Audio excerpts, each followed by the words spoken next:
कि मेरे प्यारे मसीह भाई बहनों, प्रभु यीशु मसीह के पवित्र नाम में आप सभी का इस विशेष वीडियो में बहुत बहुत स्वागत है। हालेलुया। आज की यह शाम के लिए एक सुंदर और आशीषित समय लेकर आई है। इस समय हम अपने सभी कामों और चिंताओं से कुछ पल दूर होकर परमेश्वर के वचन के साथ जुड़ने जा रहे हैं। आमीन।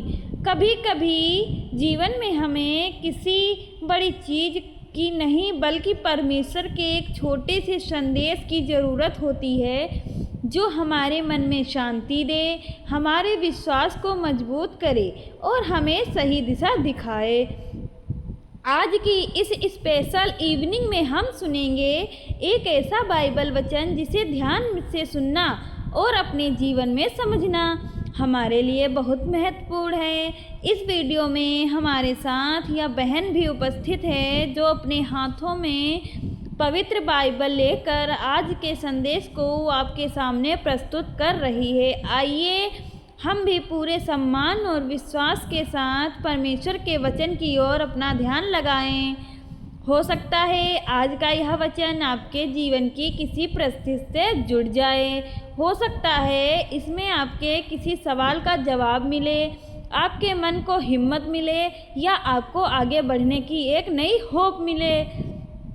इसलिए वीडियो को कहीं से भी स्किप मत कीजिएगा।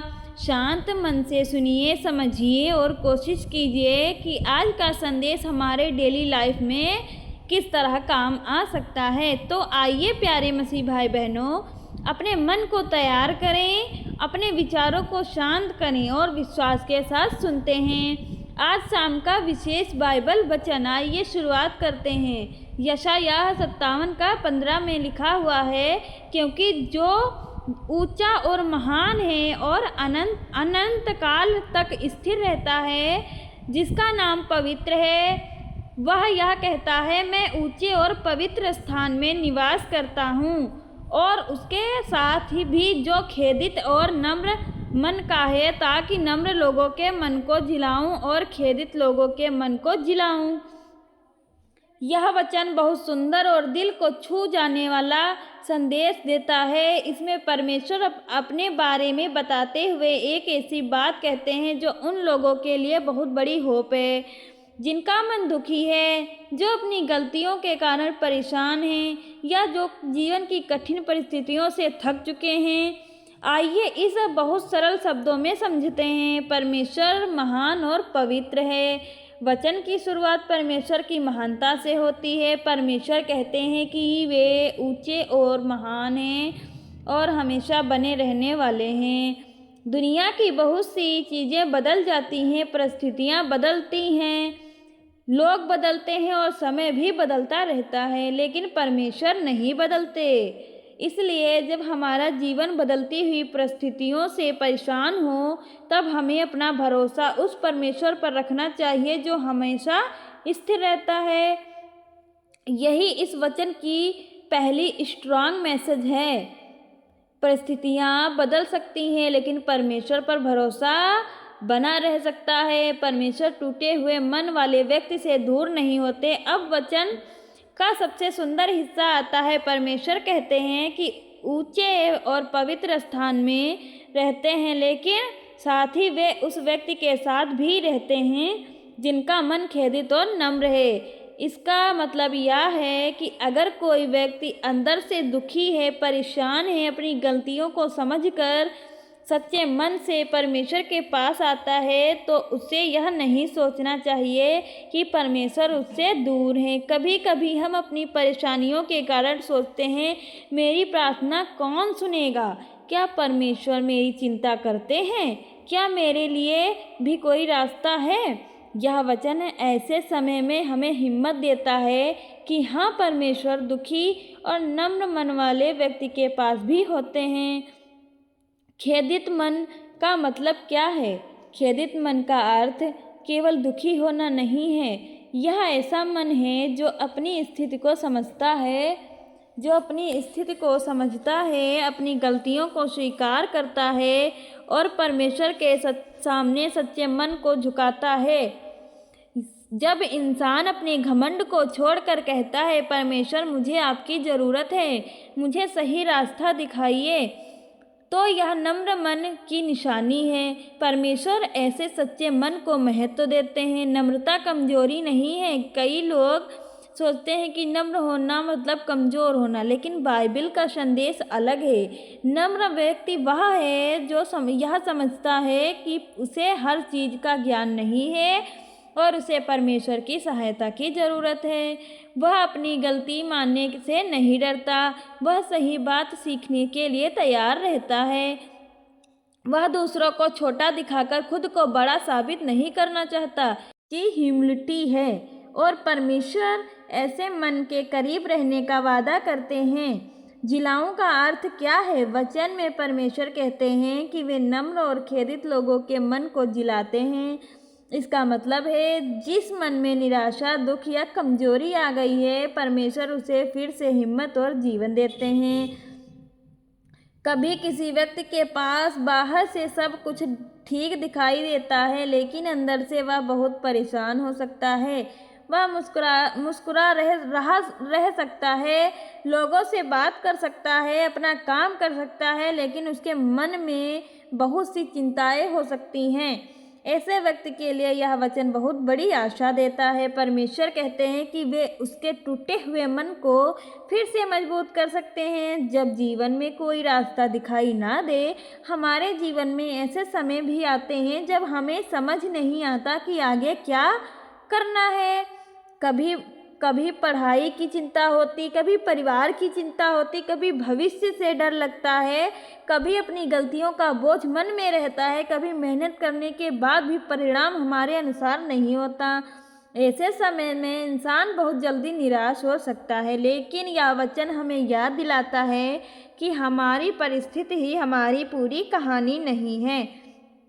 परमेश्वर हमारे वर्तमान दुख से भी बड़े हैं। इसलिए अगर आज रास्ता साफ दिखाई नहीं दे रहा, तो इसका मतलब यह नहीं कि आगे कोई रास्ता नहीं है। परमेश्वर केवल सफल लोगों के साथ नहीं है। दुनिया में अक्सर सफल व्यक्ति को ज़्यादा महत्व मिलता है। जिसके पास पैसा है, सफलता है, नाम है या बड़ी उपलब्धियां हैं, लोग उनके पास जाना चाहते हैं, लेकिन परमेश्वर का प्रेम ऐसा नहीं है। यह वचन बताता है कि परमेश्वर उस व्यक्ति के पास भी रहते हैं जिसका मन नम्र और खेदित है। इसका मतलब है कि अगर आज तुम्हारे पास बड़ी सफलता नहीं है, तब भी तुम परमेश्वर के लिए महत्वपूर्ण हो। परमेश्वर हमारे मन की स्थिति है। परमेश्वर हमारे मन की स्थिति को जानते हैं और वे टूटे हुए मन को फिर से हिम्मत दे सकते हैं। आज अपने जीवन में इसे कैसे अपनाएं? आज से एक छोटी सी बात अपने जीवन में शुरू कीजिए। जब परेशानी आए तो तुरंत निराश होने के बजाय परमेश्वर के सामने अपने मन की बात रखिए। जब गलती हो जाए तो उसे छुपाने के बजाय उसे स्वीकार कीजिए। जब सफलता मिले तो घमंड करने के बजाय धन्यवाद कीजिए। जब कोई कमज़ोर या दुखी व्यक्ति मिले तो उसे नीचा दिखाने के बजाय उसके साथ प्रेम और रिस्पेक्ट से पेश आइए। और जब आपको लगे कि आप अकेले हैं, तब इस वचन को याद कीजिएगा, परमेश्वर नम्र और खेदित मन वालों लोगों के करीब रहते हैं। प्यारे मसीह भाई बहनों, हो सकता है आज आपके जीवन में सब कुछ आपकी इच्छा के अनुसार ना चल रहा हो सकता है मन में कोई चिंता हो सकता है भविष्य को लेकर कोई सवाल हो सकता है किसी बात का दुख अभी भी आपके दिल में हो। लेकिन आज का यह वचन आपको यह याद दिलाने के लिए है कि आपको अपनी परेशानी में अकेले नहीं रहना है। अपने मन को परमेश्वर के सामने खोलिए, नम्र होकर उनके पास जाइए और विश्वास रखिए कि वह आपके मन को फिर से स्ट्रांग दे सकते हैं। आशा करती हूँ कि आज का यह सुंदर वचन आपको समझ में आया होगा और इसके संदेश ने आपके मन को जरूर छुआ होगा। यह वचन हमें याद दिलाता है कि परमेश्वर महान और पवित्र होने के साथ साथ उन लोगों के भी बहुत करीब रहते हैं जिनका मन दुखी है और जो नम्र होकर उनके पास आते हैं। इसी संदेश को लेकर अच्छे से समझने के लिए आइए अब इसी वचन के आधार पर एक सुंदर और प्रेरणादायक कहानी सुनाते हैं। इस कहानी में हम देखेंगे कि जब एक इंसान अपने जीवन की परेशानियों के बीच भी परमेश्वर पर भरोसा रखता है और नम्र मन से उनके पास आता है तो उसके जीवन में। तो आइए ध्यान से सुनते हैं यह कहानी और समझते हैं कि आज का वचन हमारे अपने जीवन में किस तरह जुड़ा हुआ है। एक छोटे से गांव में मरियम नाम की एक लड़की रहती थी। वह बहुत शांत और सरल स्वभाव की थी। वह अपने परिवार से बहुत प्रेम करती थी और हर दिन अपने छोटे छोटे कामों को ईमानदारी से पूरा करती थी। मरियम का एक सपना था कि वह आगे पढ़ाई करे और अपने परिवार के लिए कुछ अच्छा करे। वह मेहनत करती थी, समय पर पढ़ती थी और अपने भविष्य को लेकर बहुत उम्मीद रखती थी। लेकिन एक समय ऐसा आया जब उसके जीवन में एक के बाद एक परेशानियां आने लगीं। उसकी पढ़ाई में रुकावट आने लगी। घर की परिस्थितियां भी पहले जैसी नहीं रहीं। जिस काम के लिए उसने बहुत मेहनत की थी उसमें भी उसे सफलता नहीं मिली। धीरे धीरे मरियम का मन उदास रहने लगा।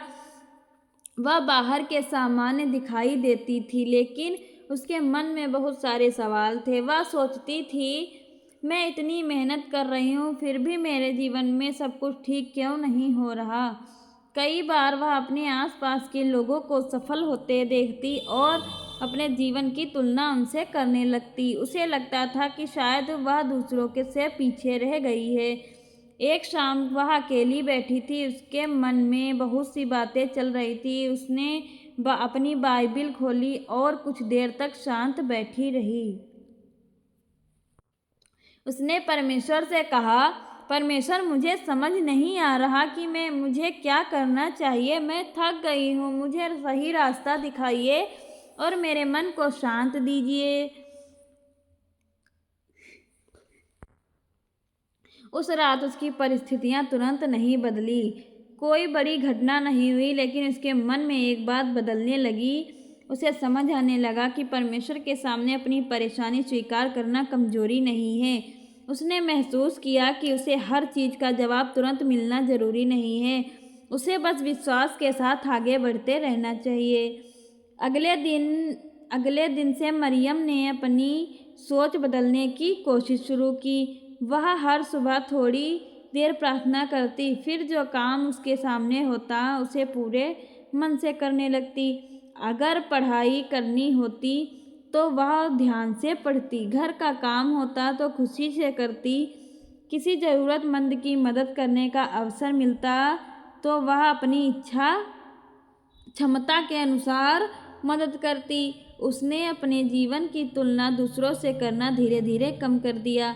अब वह यह नहीं सोचती थी कि दूसरे मुझसे आगे क्यों हैं, बल्कि वह सोचती, आज मैं अपने कल से थोड़ा बेहतर क्या कर सकती हूँ। कुछ समय बाद उसके जीवन में छोटी छोटी अच्छी बातें होने लगीं। उसकी पढ़ाई में सुधार आया। उसे एक नया अवसर मिला। परिवार के लोगों ने भी उसकी मेहनत और बदली हुई सोच को महसूस किया।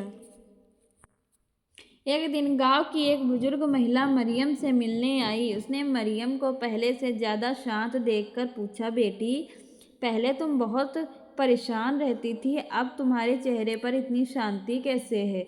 मरियम ने मुस्कुरा कर कहा, मेरी सारी परेशानियां ख़त्म नहीं हुई हैं, लेकिन अब मैंने अपनी परेशानियों को अकेले उठाना छोड़ दिया है। मैंने उन्हें परमेश्वर के हाथों में देना सीख लिया है। बुजुर्ग महिला उसकी बात सुनकर मुस्कुराई।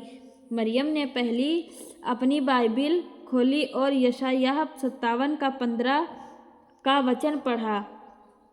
तब उसे उस वचन का अर्थ पहले से कहीं ज़्यादा गहराई से समझ आया।